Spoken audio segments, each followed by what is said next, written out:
Bonjour Julien. Pour commencer un peu, comment ça va en ce début de saison? On sait que t'as déjà pas mal couru entre Bessèges, Provence, là le week-end Drôme-Ardèche. Tout simplement, comment se passe ce début de saison? Bonjour à toi. Pour l'instant, tout se passe bien. C'était trois bons week-ends de course qui a commencé avec Bessèges, pas la totalité, mais bon, deux premiers jours. Ensuite, la Provence qui s'est plutôt bien passée pour l'équipe parce qu'on a remporté le général et encore un bon week-end le week-end dernier avec de belles courses qu'on bien mis en jambe pour la suite de la saison. Mhm. L'équipe en général fait quand même un bon début de saison, déjà 6 victoires, que ce soit avec Pedersen, avec Milan, encore ce dimanche avec la deuxième place de Mathias Kelmose. Tout se passe bien en ce début de saison 2025. Oui, tout se passe bien. Après, tout pourrait encore mieux se passer hein, si on avait si on avait converti les quelques deuxièmes places en victoire, ça nous aurait fait plaisir. Je sais pas si le début de saison est réussi, mais en tout cas, il est au moins à la hauteur de nos espérances, on va dire. Même si comme je dis, on aurait bien voulu quelques victoires de plus. Mhm. Et toi, d'un point de vue personnel, content de tes premières courses? Ouais, ouais, très content des premières courses. Les sensations étaient vraiment bonnes. Le boulot a été fait comme je voulais, comme a bien été respecté. Donc tout est ouvert pour moi. J'ai pu faire un bon hiver. Je suis pas tombé malade. J'ai pas eu de problème où la préparation a été freinée. Donc je suis exactement là où j'aimerais être. Mhm. Et maintenant, c'est quoi? C'est direction Paris-Nice, c'est bien ça? Ouais, c'est ça. À partir de jeudi déjà, on retourne à Paris-Nice. On fait un petit entraînement de chrono par équipe vendredi et dimanche, ça sera parti. Mhm. Et avec qui l'équipe va sur Paris-Nice? Mats Pedersen et Eskelmose? Ouais, Pedersen et Skelmose, ouais, c'est les deux leaders désignés. Donc Mats plutôt pour les sprints et Mathias pour aller chercher un bon classement général, on espère. Et pour toi, personnellement, après un Paris-Nice qui sera, bon, on le sait à chaque fois éprouvant, euh, vers quoi tu vas te diriger? Normalement, je devrais aller derrière sur Indurain et le Pays Basque et une partie des Ardennaises. Il y a encore une question sur l'Amstel où c'est pas une course que j'aime vraiment. Donc, si je peux ne pas la faire, je préfère ne pas la faire. Mais après, bon, ces dernières années, je devais y être. Mais sinon, plutôt Flèche, Liège. Mhm. Euh, Justement, est-ce que tu peux un peu nous expliquer comment se passe dans une des plus grosses armadas justement du World Tour, comment se passe un peu la direction, comment on choisit les programmes, si les coureurs comme toi qui ont plutôt un rôle d'équipier ont leur mot à dire. Est-ce que tu peux nous faire un peu le point là-dessus? Ouais, ouais, au mois de décembre, on a une première. Bon, même cette année, c'était un petit peu particulier. C'était qu'au mois de décembre, mais même généralement au mois de novembre, on a un premier stage dès que la saison se termine. On part directement aux États-Unis pour quelques jours. Là, on a une réunion avec nos directeurs sportifs pour faire un bilan de la saison passée et commencer à parler pour la saison d'après. Donc, généralement, on nous demande un petit peu qu'est-ce qu'on aimerait faire la saison d'après. Bon, après, moi, je suis un coureur qui rentre assez bien dans une case, on va dire. Donc, j'ai à peu près tout le temps le même programme. Je veux dire, j'ai pas des choses qui changent énormément d'une année à l'autre. Et après, on se greffe en fonction des leaders. Donc, je suis pas mal quand même Mathias Kelmos. Donc, je sais que j'ai beaucoup de chance à chaque fois d'être au départ des courses auxquelles il participe.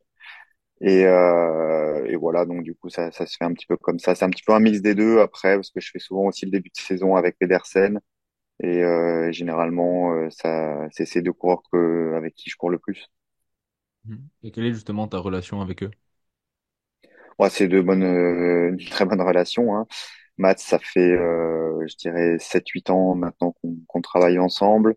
Mathias, ça fait un petit peu moins, je dirais 5 ans maintenant. Mais bien sûr, ça tisse des liens de courir tout le temps avec eux, c'est 70-80 jours par an ensemble, donc on multiplie par le nombre d'années par lequel ça fait qu'on est ensemble, ça fait pas mal de jours, donc on tisse forcément des liens. C'est de bonnes personnes, de personnes que j'aime beaucoup et de grands leaders et de grandes personnes aussi à l'extérieur du vélo. Mhm. On a des affinités avec les Danois. Justement, on sait que les grands tours aussi sont des courses qui te tiennent à cœur, pardon. Euh, bah, quel, quel grand tour aimerais-tu ou vas-tu courir cette année? Quel grand tour j'aimerais faire, c'est assez simple, il y a le Tour de France. Quel grand tour je vais faire, c'est beaucoup moins simple et sûr. Je suis dans la liste pour le Tour de France. Après, il y aura, je pense, très peu de chances que je sois au départ avec la direction que l'équipe veut prendre plutôt pour Milan. Ça risque d'être assez compliqué pour moi d'être au départ, mais ils m'ont quand même demandé de préparer le tour parce que je reste une option pour certains scénarios. Donc voilà, je vais préparer le tour, même si j'ai très peu de chances d'y aller. Et sinon, j'irai sur la Vuelta en fin d'année avec Pedersen. Mhm. Justement, un peu pour revenir sur ton cas personnel, t'es un peu enfin enfermé, je sais pas si on peut vraiment dire enfermé, mais dans cette case d'équipier. Est-ce que ça te tenterait pas d'avoir un peu plus des fois ta carte personnelle à jouer ou c'est vraiment un rôle qui te convient? Non, c'est un rôle qui me convient. Ma carte, je peux l'avoir même dans cette équipe de temps en temps, hein. Là, par exemple, quand on était sur Bessèges, c'était moi le leader pour le général, donc j'avais cette opportunité de pouvoir aller chercher un résultat dès qu'on se retrouve sur une course où on n'a pas nos trois quatre grands leaders. Je peux me retrouver avec ma carte perso. Sur le Tour de France, ils m'ont laissé plusieurs fois aller dans l'échappée pour essayer de faire un résultat moi-même. Donc, j'ai mis des opportunités, elles me conviennent et je suis pas demandeur de plus. Donc, voilà, j'ai aussi beaucoup de satisfaction de faire mon boulot et qu'à la fin, ça soit un de mes leaders qui gagne. Donc, ça a toujours été comme ça pour moi. Donc, j'ai ma petite dose, on va dire, de cartes, de ma carte en main. Et puis, pour le reste, je suis très content de faire ce que je fais. Mhm. Ah bah, très bien. Pour revenir aussi sur un sujet, peut-être le sujet de ce début de saison, avec tous les incidents qu'on a malheureusement déjà eu en un mois et demi de course, Mm. sur Bessèges, t'étais là notamment, sur Algarve, sur encore ce week-end, il est arrivé quelque chose. C'était un peu différent, mais toujours un problème d'aiguillage que ce soit les coureurs ou l'organisation. En tant que membre du CPA, bon, comme tous les coureurs, comme on a pu déjà en discuter, mais quel est un peu ton avis là-dessus et ton point de vue sur tout ça? Moi, je pense que c'est plusieurs scénarios différents. Tout n'est pas comparable. Euh, Moi, j'ai beaucoup regretté ce qui s'est passé sur Bessèges. J'étais en première ligne des choses. C'est quelque chose qui m'a quand même beaucoup touché. Ce que j'ai pas trop aimé, c'est qu'on nous laisse deux choix, mais deux choix pour moi qui étaient pas bons en fait. C'était en l'occurrence ou continuer dans ces conditions ou s'arrêter. J'ai beaucoup regretté ça. Ça m'a fait beaucoup de peine de quitter la course. Euh, je respecte toujours les organisateurs. Mon père, il a organisé le Tour Nivernais-Morvan pendant 15 ans peut-être. Donc je sais la difficulté que c'est. Mais voilà, je pense que la sécurité, à l'instant T où on était, il y avait beaucoup de problèmes. Donc voilà, j'aurais aimé qu'on trouve une meilleure solution sur Bessèges. Malheureusement, ça faisait déjà 1 heure qu'on attendait sur la route et qu'on discutait de ça. Pour moi, c'est pas non plus l'endroit où ça doit être fait. Donc voilà, je regrette vraiment cette situation, comment elle s'est terminée. Je trouve qu'il y a pas eu de bonne solution sur les deux. Je respecte les coureurs qui ont décidé de continuer. Je respecte aussi les coureurs qui ont décidé de s'arrêter. Mais voilà, pour moi, Bessèges, c'était un moment assez compliqué, notamment après, où c'était pas évident à gérer, je trouvais. Donc, ça m'a beaucoup affecté et j'espère que dans le futur, on trouvera une meilleure solution sur des cas comme ça, quoi. Mhm. Oui, ouais. Mm. Après, Ouais. si on revient vite fait à Algarve, j'ai vu à la télé, bon, je pense que c'est assez compliqué. C'est vrai que pour beaucoup de gens, ça paraît simple, mais vraiment, quand on est dans l'action, dans le feu de l'action, dans le dernier kilomètre, quand on n'a plus beaucoup d'oxygène, qu'on est un peu dans l'adrénaline, qu'il y a un petit peu tout qui se mélange, euh, c'est pas si facile des fois ça peut être assez facile de se tromper. Là, en l'occurrence, je pense que les mecs, ils ont suivi la moto qui est devant, donc c'est aussi ce qu'on fait d'habitude, mais après, tu peux passer 15 fois ici et puis encore faire l'erreur, je pense, mais ouais, je pense qu'il va falloir trouver une solution, barriérer ou mettre une rubalise assez dans cet endroit-là pour que ce soit assez clair et éviter éviter les courants de suivre les motos et que ça soit le plus clair possible, quoi, pour qu'on ait d'un côté qu'on n'ait pas à réfléchir et qu'on ait juste à suivre la route comme elle est devant nous, fermée et aller faire le sprint pour éviter ces problèmes-là, quoi. Mhm. Justement, on a l'impression qu'il y a un peu deux camps qui s'opposent depuis le début de la saison, que ce soit au niveau des coureurs, des suiveurs, des équipes.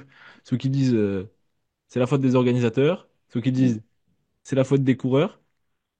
Et enfin, Non, non, d'un honnêtement, point de vue. enfin, mon Ouais, point de vue, vas-y, vas-y. c'est pas, c'est tout le monde a une part de responsabilité. J'écoutais hier, j'écoutais hier un petit peu ce qu'il disait sur ce qui s'est passé la veille à l'Ardèche Classique. Un peu une responsabilité de tout le monde. C'est la responsabilité des coureurs parce qu'on passe quand même deux fois dessus. Donc c'est assez clair que pour l'Ardèche, tu dois aller tout droit et l'arrivée est là. C'est une part de responsabilité des organisateurs parce que bah, des fois, je veux dire, si tu passes même une fois, tu peux oublier, tu es un petit peu perdu, tu es dans le feu de l'action, ça arrive. Faudrait peut-être juste penser à barriérer ou mettre une rubalise ou que ça soit clair, quoi. Et au moins, on va tout droit. Parce qu'apparemment, ils disaient, les mecs, qu'il y avait une flèche aussi qui tournait à droite. Enfin, je sais pas, je me souviens pas moi exactement, mais donc je pense que tout le monde a une petite part de responsabilité. Personne n'a une grande part de responsabilité, mais tout le monde en a une petite. Et qu'est-ce qu'on peut faire? C'est juste essayer de travailler tous ensemble et essayer de tirer des conclusions de tous les scénarios qui sont arrivés pour essayer de trouver la meilleure solution. Parce que qu'est-ce qu'on veut? Qu'est-ce que les suiveurs ils veulent? Qu'est-ce que les coureurs ils veulent? Et qu'est-ce que les organisateurs ils veulent? C'est que tout se passe bien au final et que tout le monde se dispute la victoire dans des super conditions. Donc enfin, je pense tout le monde veut tout le monde veut le même objectif. Donc, au final, autant travailler ensemble pour essayer de trouver des solutions qui sont saines et plutôt que d'essayer de trouver un fautif et de se tirer tous dans les pieds en se renvoyant la balle, honnêtement. Mhm. Bon, on a fait un peu le point sur cette situation. On pourrait en parler des heures, bien évidemment, Non, non, bien sûr. voilà, c'est un sujet très très complexe et qui fait bien sûr beaucoup parler en ce début d'année. Justement, année assez spéciale pour toi, parce que si je me trompe pas, c'était en fin de contrat avec la Lidl Trek, après Ouais. de très très longues années dans cette équipe. Quelle est un peu la situation? Est-ce que tu as une envie, je ne sais pas, d'arrêter, de continuer avec cette équipe, de changer d'air, Est-ce que tu peux un peu nous éclairer? Non, bah pour l'instant, c'est vrai que je suis dans une année de fin de contrat. Pour l'instant, on n'a pas beaucoup parlé avec l'équipe. On n'a pas beaucoup évoqué le sujet, donc on est encore très tôt dans la saison. Pour moi, le plus important en ce moment, c'est d'être concentré sur toutes les courses qui arrivent, que ce soit Paris-Nice, les Ardennaises. Ça, c'est un premier bloc qui est très important pour moi en début de saison. À partir de là, je pense qu'on commencera les discussions pour savoir qu'est-ce que les deux parties, moi et eux, veulent faire, et puis on prendra une décision à partir de là. Mm. Bon, et dernière petite question, Julien, qu'est-ce qu'on peut te souhaiter pour cette année 2025? Qu'est-ce qui ferait de 2025 une année réussie? Bah, que l'équipe gagne le plus possible, ça c'est sûr. Que qu'on arrive à rentrer dans le top 3 des meilleures équipes pour le tour, ça nous ferait plaisir. C'est vraiment notre objectif de devenir l'une des meilleures équipes. Je pense que sur l'année dernière et sur ce début d'année, on prend la bonne direction. On aimerait continuer dans cette direction pour vraiment devenir une très très grosse équipe, se développer encore plus sur les grands tours et pour essayer d'être le présent toute la saison. Ben, merci beaucoup, Julien, d'avoir accordé cette interview à Cyclisme Actu. On te souhaite ben, bien sûr une excellente année 2025. Et voilà, merci. Merci beaucoup.